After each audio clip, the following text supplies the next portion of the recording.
That's right. This has been a concern for us all weekend long. And by the way, we are starting to see this on radar now. This smoke plume showing up just east of East Palestine. I was measuring this, and radar's picking this up between about 1,200 feet up to about 4,000 feet in the atmosphere as this plume pretty much takes over northwestern parts of Beaver County this afternoon. And of course, that's the cloud from the explosion that took place here this afternoon just minutes ago. As far as the wind goes, currently it's starting its shift, and you've heard us talking about this all afternoon long.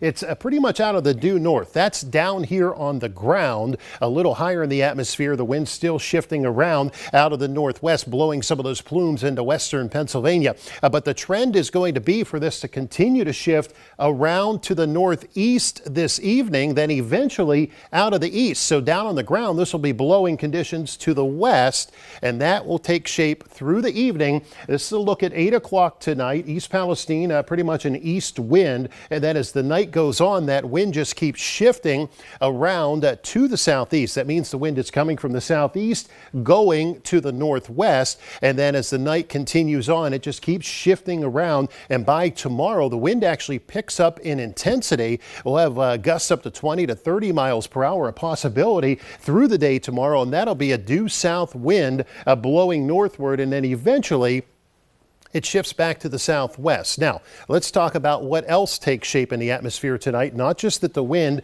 is going to be shifting directions and shifting speed, but also the fact that our temperature is going to drop out of the 30s into the 20s this evening. And what this is going to do is set up an inversion in the atmosphere. Right now, we just saw that big smokestack of smoke going up into the sky and mushrooming out. And that's because it was able to mix out into the sky. As we go into tonight, as the temperatures cool closer to the ground, the air above it's still going to be warmer, and it'll put this capping inversion in place for us and drop that down to about 1,000 feet. So it'll help trap that smoke below 1,000 feet. So that is something we'll be watching into this evening, and that will continue right on into tonight and early tomorrow morning before we get that gustier wind in here and start to mix things out. So temperatures, of course, will continue to drop out of the 30s into the 20s this evening. A few flurries still possible for tonight. Temperatures in the upper 20s.